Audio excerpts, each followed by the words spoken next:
11 मई को ये लोग दिल्ली पहुंच जाते हैं, क्योंकि मेरठ और दिल्ली के बीच की दूरी ज़्यादा नहीं है।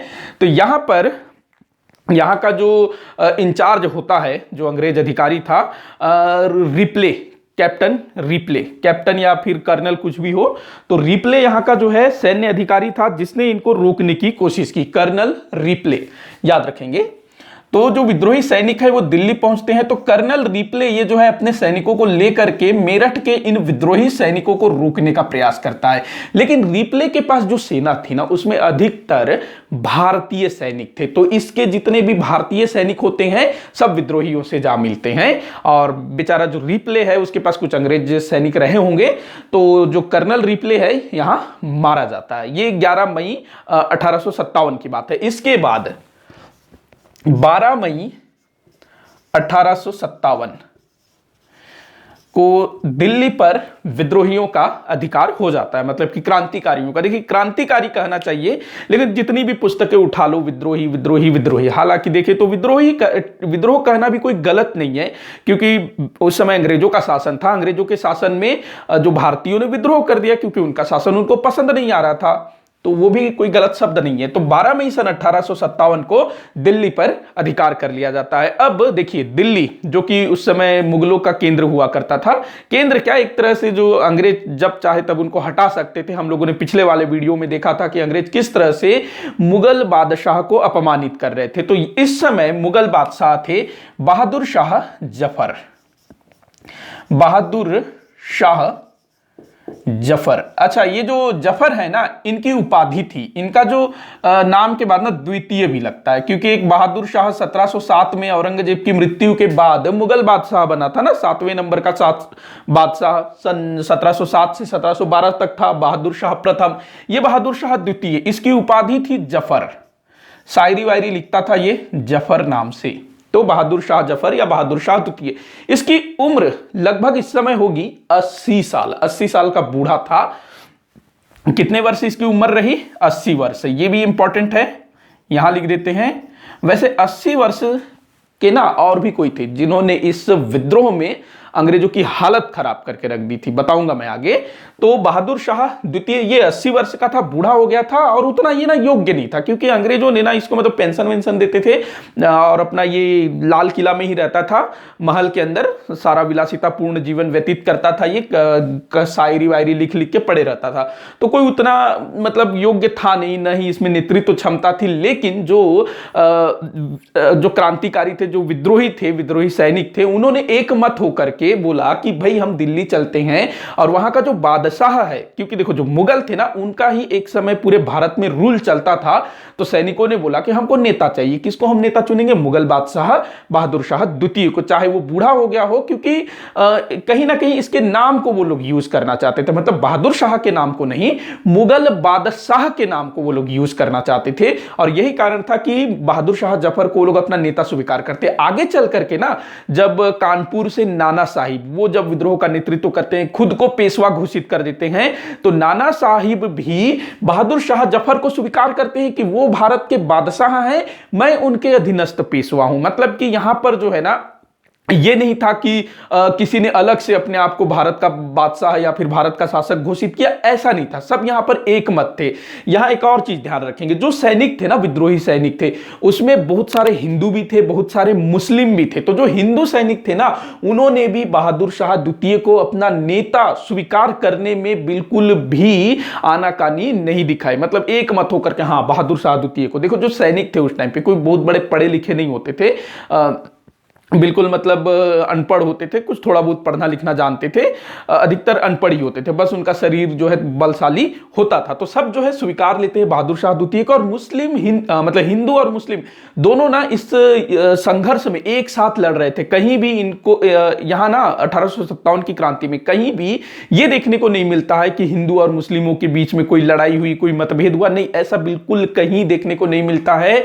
दोनों बिल्कुल एक साथ मिल करके लड़े थे। और यही चीज था कि फिर भी लेकिन ये विद्रोह ये जो है सफल नहीं हो पाया, लेकिन मिल करके लड़े और सब एक दूसरे की भावनाओं को, एक दूसरे की सब एक दूसरे की जो परंपराएं हैं, मान्यताएं हैं, उसको स्वीकार करते थे, मानते थे, महत्व देते थे। तो ये अच्छी चीज थी उस समय। लेकिन आगे चल करके ना अंग्रेज, क्योंकि ये जो विद्रोह था अंग्रेजों के लिए काफी मतलब कष्टकारी साबित हुआ। आगे चल करके उन्होंने हिंदू मुस्लिमों की ये जो एकता थी इसको तोड़ने की कोशिश की और सफल भी हुई है। और इसका परिणाम क्या है?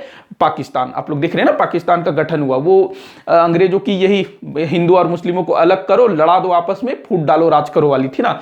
खैर हम लोग टॉपिक पे आते हैं। तो बहादुर शाह द्वितीय को 80 वर्ष की आयु में विद्रोही अपना नेता चुन लेते हैं, भारत का सम्राट घोषित कर देते हैं। अच्छा, ये जो बहादुर शाह जफर था ना, शुरुआत में ये तैयार नहीं हो रहा था मतलब नेतृत्व करने के लिए। लेकिन जैसे ही अंग्रेज बहादुर शाह जफर के ऊपर आरोप लगाते हैं कि ये जो मेरठ के जो सैनिक हैं बहादुर शाह जफर के कारण ही विद्रोह कर रहे हैं, मतलब कि इसी ने उकसाया है, जब अंग्रेज ये कहना शुरू कर देते हैं तब बहादुर शाह द्वितीय ये जो है स्वीकार कर लेता, ठीक है मैं नेतृत्व करूंगा। अब ये तो कुछ करता नहीं है, बस इसके नाम का ही सहारा था। इसका एक मतलब दिल्ली का एक सेनापति था बख्त खां, दिल्ली में जो सेना थी ना उसका सेनापति था बख्त खां। उसको जो है प्रधान सेनापति नियुक्त किया जाता है बख्त खां को। और बख्त खां के नेतृत्व में ही जो सैनिक थे, जो मेरठ से आए थे, जो दिल्ली के थे, तो वो सब जो है मिल करके दिल्ली पर पूरी तरह से अधिकार कर लेते हैं और उसको अपने कब्जे में बनाए रखते हैं लंबे समय तक।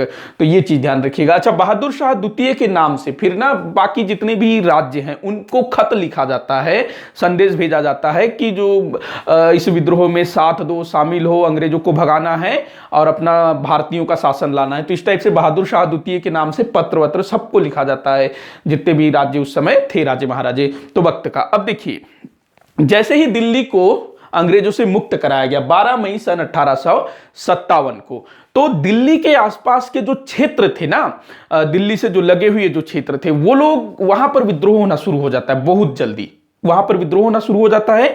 तो कुछ स्थानों के नाम आप लोग याद रखिएगा, पूछा जाता है दिल्ली के आसपास के क्षेत्र जहां पर मतलब जो स्वतंत्र हो गए थे, तो वो पूछा जाता है। तो देखिए 24 मई 1857, 24 मई 1857 तक ना कुछ क्षेत्र, अलीगढ़ हो गया, मैनपुर हो गया, इटावा, मैं लिख देता हूं, पूछा जाता है, नाम पूछा जाता है स्पेशली स्थानों का नाम। पहले डेट डालते हैं, 24 मई 1857 अलीगढ़, जहां पर अलीगढ़ मुस्लिम यूनिवर्सिटी है ना, तो ये, उसके बाद देखिएगा इटावा, मैनपुरी,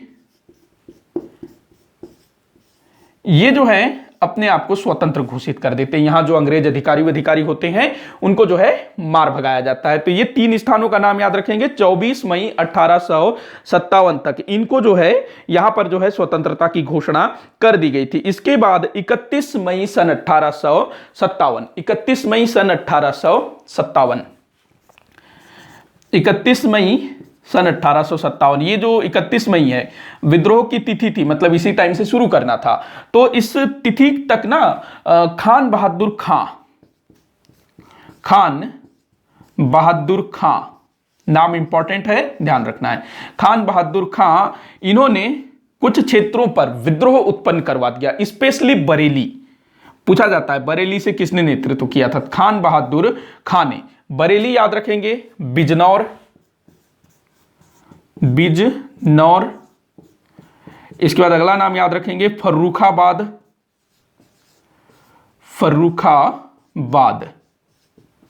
इसके बाद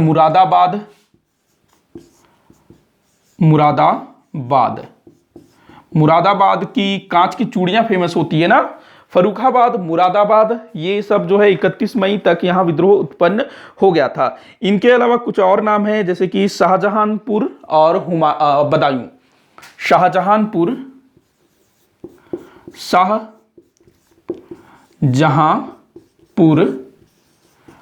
अगला है बदायूं।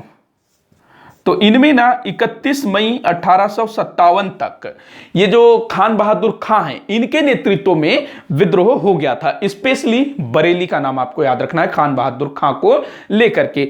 और इसी समय में ये जो टाइम पीरियड था जिस समय दिल्ली पर अधिकार कर लिया गया विद्रोहियों के द्वारा, राजस्थान के कुछ क्षेत्रों पर भी विद्रोह हुआ। तो पूछा जाता है, स्पेशली किसी पेपर में मैंने देखा भी था कि राजस्थान में किस स्थान पर विद्रोह हुआ था। तो कुछ स्थानों के नाम आप लोगों को याद रखना है। पहला याद रखेंगे नसीराबाद, राजस्थान में, राजस्थान नसीराबाद, नसीराबाद। इसके बाद अगला नाम है कोटा। कोटा में तो जो ब्रिटिश रेजिडेंट था ना, जो अंग्रेज रेजिडेंट नियुक्त करते थे, तो कोटा का जो अंग्रेज रेजिडेंट था उसकी तो हत्या कर दी गई। उसके बाद आवा, जोधपुर,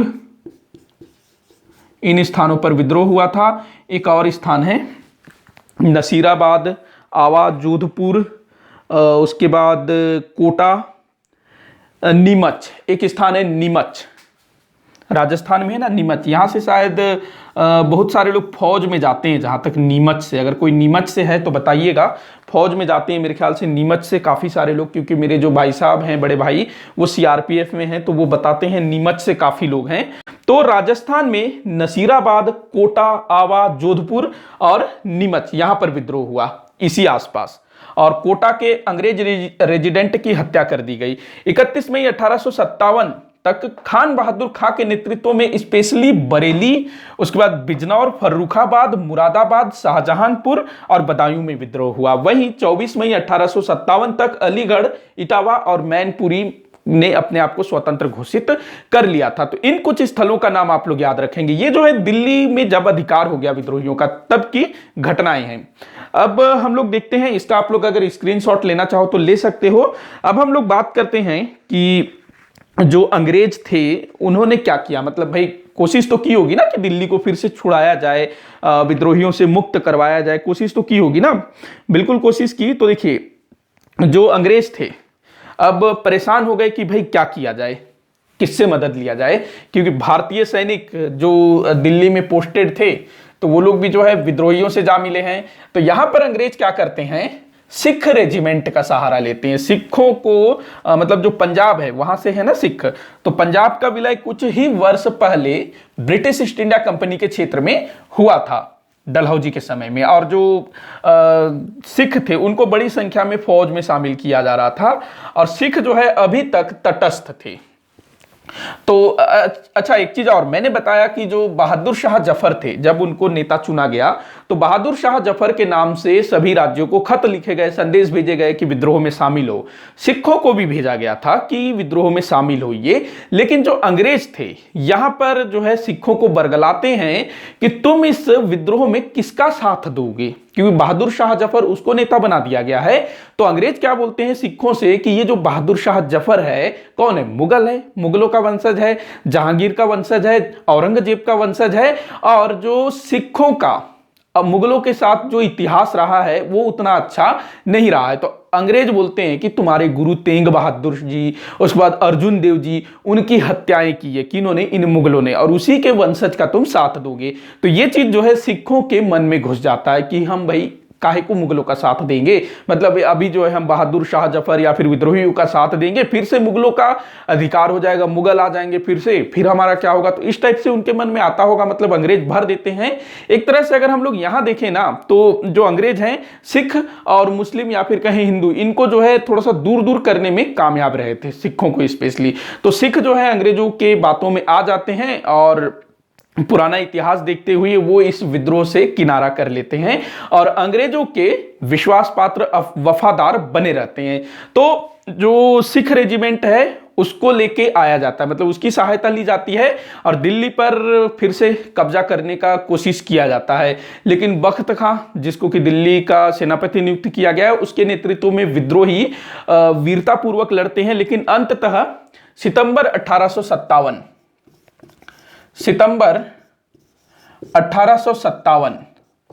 दिल्ली पर पुनः अंग्रेजों का अधिकार हो जाता है। जो सैन्य अधिकारी था Hudson, lieutenant Hudson, lieutenant Hudson नाम याद रखेंगे।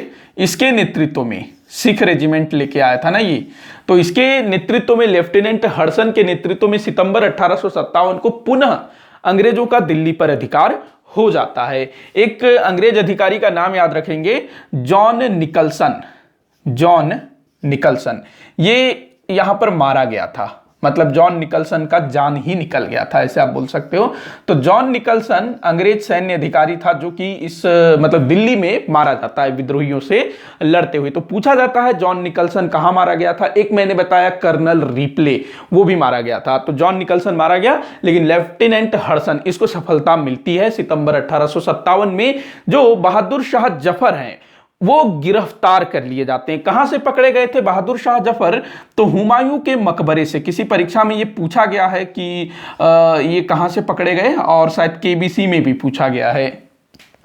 हुमायूं के मकबरे में शरण लिए हुए थे बहादुर शाह जफर अपने परिवार के साथ। तो बहादुर शाह जफर को पकड़ लिया जाता है, उन पर मतलब विद्रोह भड़काने का आरोप लगाया जाता है और उनको रंगून भेज दिया जाता है। कहां? रंगून अर्थात बर्मा, वहां भेज दिया जाता है, वहां जेल में डाल दिया जाता है। बाद में वहीं बहादुर शाह जफर की मृत्यु हो जाती है। तो ये आप लोग ध्यान रखिएगा। अच्छा, जो हडसन था ना, लेफ्टिनेंट हडसन, ये बहादुर शाह जफर से वादा करता है जब इसको गिरफ्तार किया जाता है, तो उसके बच्चों को भी गिरफ्तार करते हैं। बोलता है कि मैं तुम्हारे बच्चों को कुछ नहीं करूंगा, और उसको अपने कब्जे में ले लेता है, उसके बच्चों को। और बाद में बहादुर शाह जफर के 2 पुत्र और 1 पोते की हत्या कर दी जाती है। इनका नाम अगर आप लोग याद रखना चाहें तो रख सकते हैं, कभी पूछा जा सकता है। तो क्या क्या नाम था? मिर्जा मुगल और मिर्जा ख्वाजा सुल्तान, मिर्जा ख्वाजा सुल्तान और मिर्जा अबू बकर। तो 2 पोते थे, पुत्र। एक नाम था मिर्जा मुगल, मिर्जा मुगल। दूसरा मिर्जा ख्वाजा सुल्तान। ये 2 पुत्र थे किसके? बहादुर शाह जफर के, जिसको कि लेफ्टिनेंट हडसन, जिसने वादा किया बहादुर शाह जफर से कि तुम्हारे बच्चों को कुछ नहीं करूंगा, तो इन दोनों की हत्या करवा देता है। गोली मार दी गई थी इन दोनों को। उसके बाद एक पोता मिर्जा अबू बकर।